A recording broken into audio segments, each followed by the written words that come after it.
Have you ever stopped, truly stopped, to ask yourself, how deeply should I grieve the ones I've lost? Not just the raw pain that hits in waves, the memories that flood without warning, or the rituals we perform to say goodbye. But at your core, is your sorrow serving you, or slowly destroying the life you still have left to live? Into the marching camps of ancient Greece, where soldiers faced death daily yet pressed onward, Xenophon, the warrior philosopher, observed the human heart amid tragedy. He warned, "Excessive grief for the dead is madness, for it is an injury to the living, and the dead know it not." These words weren't cold detachment. They were compassionate wisdom, echoing the Delphic call to know thyself. Unbounded mourning harms the survivors and honors no one, urging us to feel deeply, yet release in time, preserving our capacity to live and love again.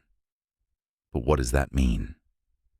How do we honor loss without letting it consume us in a world that sometimes glorifies endless grief?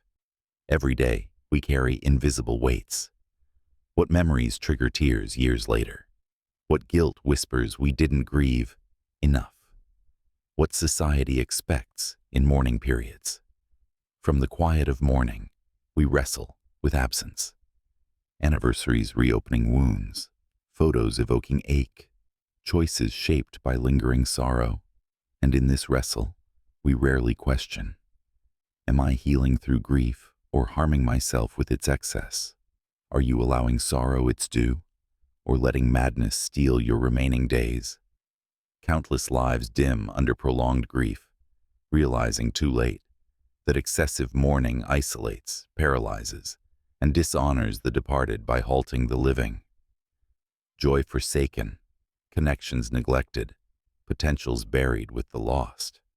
But those who grieve wisely, those who truly honor the dead, find balance. They know deep sorrow is natural, but excess is self-inflicted madness. They understand the dead feel nothing, so boundless grief only wounds the living, freeing us to remember with love, not chains. Reflect on history's resilient mourners. They didn't drown forever. They transformed pain into purpose. Abraham Lincoln, losing children and friends, he channeled grief into leadership, preserving a union while healing personally. Queen Victoria, after Albert's death, her long mourning became cautionary, yet earlier restraint might have served her reign better. Viktor Frankl, surviving Holocaust losses, he taught meaning-making from suffering, turning grief into life's fuel. What about you? What excess grief burdens you? What balanced remembrance could liberate you? Healing through measured grief exceeds suppression. It's allowing tears, then choosing life. It's rituals that comfort, not confine. It's about knowing what sorrow honors the lost, what excess injures me, what joys would they wish for me, what vibrant life awaits beyond madness. Yet, this balance requires gentleness. It means feeling fully without judgment. Realizing excess stems from love, yet must be tempered. Accepting that the dead's peace invites our continued living. Most prolong grief in silent madness. They cling, endless shrines, avoided joys, self-isolation, fearing release, betrays the departed. But those who heed Xenophon, they live doubly, for themselves and in memory.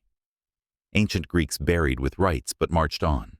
Warriors like Xenophon's 10,000 endured losses yet reached home. The wise, they grieved fiercely, then fiercely lived. Will you temper your sorrow? Will you reject madness for measured mourning?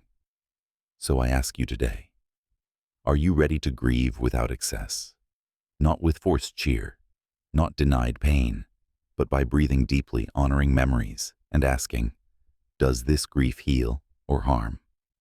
What love lingers sweetly? What madness must end? What guilt falsely binds me? What would the lost want for me?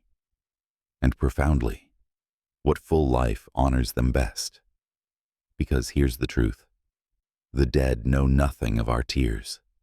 No mourning, no excess, no ritual reaches them. None will say, "Here, grieve forever." That choice is yours. Healing unfolds gently. Yet, by feeling sorrow, setting boundaries, embracing life's call, you'll transform pain into legacy.